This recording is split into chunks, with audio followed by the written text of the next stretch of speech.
ഒരു തരത്തിൽ പറഞ്ഞാൽ DMK BJPയെ സഹായിക്കുകയാണോ പലപ്പോഴും തോന്നിപ്പിക്കുന്ന തരത്തിലാണ് അവരുടെ പ്രസ്താവനകൾ പോകുന്നത്. ഉദയനിധി സ്റ്റാലിൻ സനാതന മൂല്യത്തെ ഇല്ലാതാക്കുമെന്ന് പറഞ്ഞതായിരുന്നു രാജസ്ഥാനിലെയും മധ്യപ്രദേശിലുമൊക്കെ BJPയുടെ മിന്നും വിജയത്തിന് നിദാനമായി വന്നതെങ്കിൽ ഇപ്പോഴത്തെ പുതിയ പ്രസ്താവനയുമായി കഴിഞ്ഞ ദിവസം രാജ ഉൾപ്പെടെയുള്ള DMK നേതാക്കളെത്തി തങ്ങൾ ശ്രീരാമനെ ബഹുമാനിക്കുന്നില്ല, ശ്രീരാമൻ തങ്ങളുടെ ശത്രുവാണെന്ന് പറയുകയും കോൺഗ്രസ് ആദ്യഘട്ടത്തിൽ അതിനെ നിഷേധിക്കാതെ ഇരിക്കുകയും പിന്നീട് ഒരു നിഷേധക്കുറിപ്പ് ഇറക്കുകയും ചെയ്തിരുന്നു. പക്ഷേ ഏതായാലും അതുകൊണ്ടും ഫലമുണ്ടായില്ല.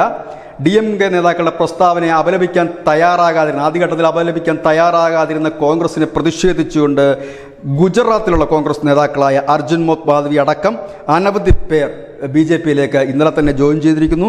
അബ്രേഷ് ദേർ അടക്കമുള്ള പ്രമുഖ നേതാക്കൾ. ഇതിൽ അർജുൻ മോദ്വാദി എന്ന് പറയുന്ന നേതാവ് മുൻ അവിടുത്തെ കോൺഗ്രസിൻ്റെ സംസ്ഥാന അധ്യക്ഷനായിരുന്നു. ഏതായാലും DMKക്കാർ നടത്തുന്ന ഈ പ്രസ്താവനയ്ക്ക് മറുപടി പറയാൻ പോലും കഴിയാതെ കുഴങ്ങുകയാണ് ഉത്തരേന്ത്യൻ സംസ്ഥാനങ്ങളടക്കം കോൺഗ്രസ്. കാരണം DMKയോട് പിണങ്ങാനും കഴിയുന്നില്ല, DMK പറയുന്നത് മറുപടി പറയാനും കഴിയുന്നില്ല. പക്ഷേ ഇന്നലെ വളരെ ബുദ്ധിമുട്ടി വൈകുന്നേരത്തോടു കൂടി കോൺഗ്രസ് ഒരു പ്രസ്താവന ഇറക്കിയിരുന്നു, തങ്ങൾ അതിനെ അംഗീകരിക്കുന്നില്ല എന്നൊക്കെ പറഞ്ഞു. പക്ഷേ ഏതായാലും ഉദയനിധി സ്റ്റാലിനും രാജയും ഒക്കെ BJPയുടെ ഐശ്വര്യമെന്ന് തന്നെ പറയേണ്ടി വരും. News desk news India Malayalam.